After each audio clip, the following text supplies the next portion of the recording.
all the colors are intermingled in them. There are heavenly garments in immense quantities. Their colors appear in every hue. Their cool whiteness provides shade from the sun, they are light and their texture is unbroken. Their gold threads make embroidery pale, their decoration is like vapor. These wondrous garments all come from the heavenly tree.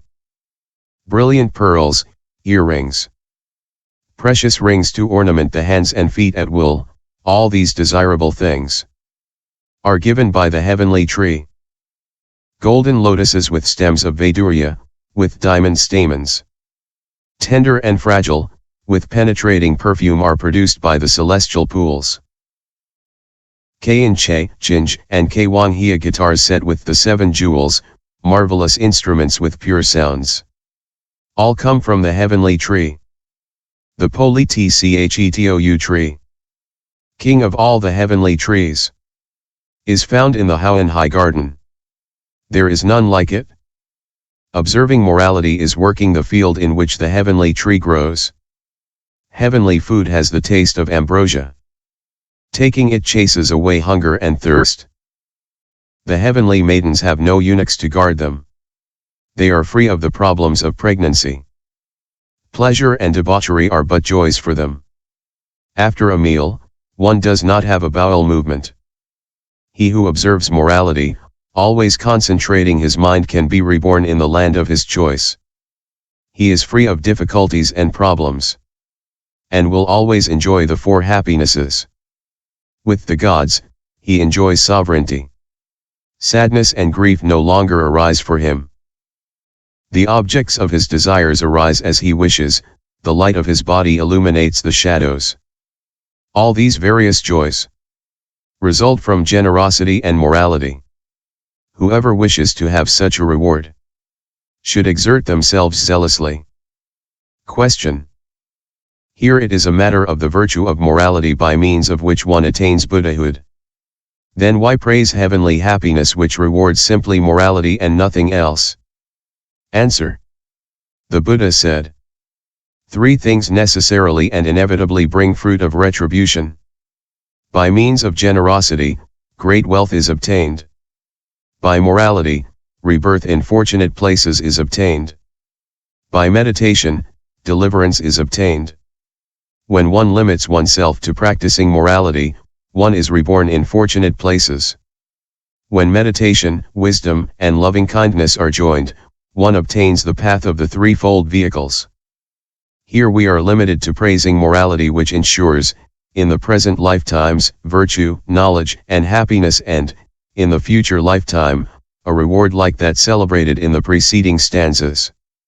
Just as sugar is put into a bitter medicine so that the child can swallow it, so morality is praised above the other virtues so that people can observe it. When a person observes it, he will make the great resolve to arrive at Buddhahood.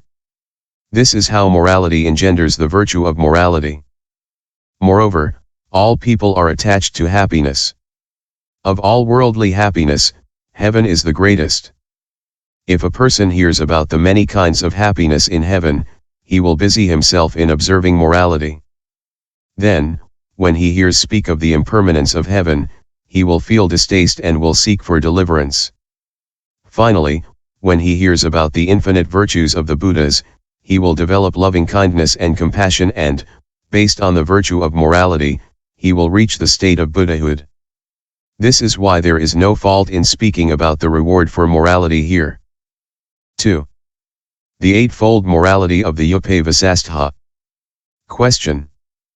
For the layperson living at home, is there not the fourfold morality of the Upasaka, or are there yet other rules?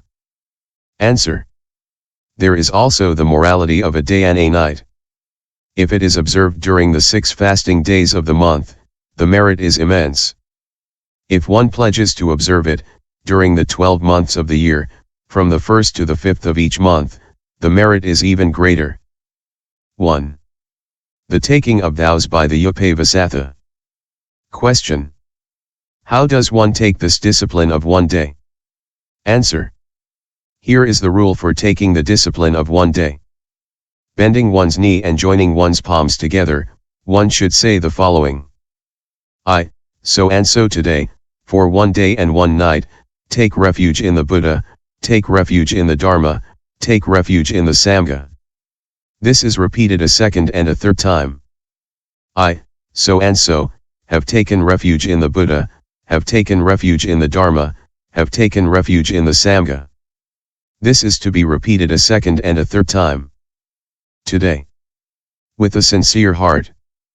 I, so and so, confess every bad physical action, every bad vocal action, every bad mental action that I have committed, out of desire, hatred, or delusion, in the present life or in past lives. With pure body, pure speech, and pure mind, I pledge to observe the eightfold discipline that constitutes the Upavasa in the language of TSIN. Dwelling in common. 1. Just as the Buddhas, to the end of their life, abstained from killing living beings, so I too, so and so, for a day and a night, will abstain from killing living beings. 2. Just as the Buddhas, to the end of their life, abstained from theft, so I too, so and so, for a day and a night, will abstain from stealing. 3. Just as the Buddhas, to the end of their life, abstained from sexual activity, so I too, so and so, for a day and a night, will abstain from sexual activity. 4. Just as the Buddhas, to the end of their life, abstained from lying, so I too, so and so, for a day and a night, will abstain from lying. 5. Just as the Buddhas, to the end of their life, abstained from drinking wine, so I too, so and so, for a day and a night, will abstain from drinking wine. 6. Just as the Buddhas, to the end of their life, did not sit on high and elevated seats, so I too, so and so, for a day and a night, will not sit on high and elevated seats. 7. Just as the Buddhas, to the end of their life, did not wear flower garlands, did not anoint their bodies with perfume, did not wear perfumed clothes, so I too, so and so, for a day and a night, will not wear flower garlands, will not anoint my body with perfume and will not wear perfumed clothes. 8. Just as the Buddhas, to the end of their life, did not sing or dance, did not play music and did not go to shows, so I too, so and so, for a day and a night, will not sing or dance, will not play music, and will not go to shows. After having undertaken the eightfold discipline, he continues.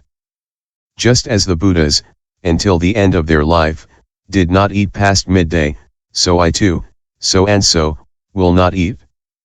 I, so and so, pledge to observe the eightfold discipline and to imitate the qualities of the Buddha.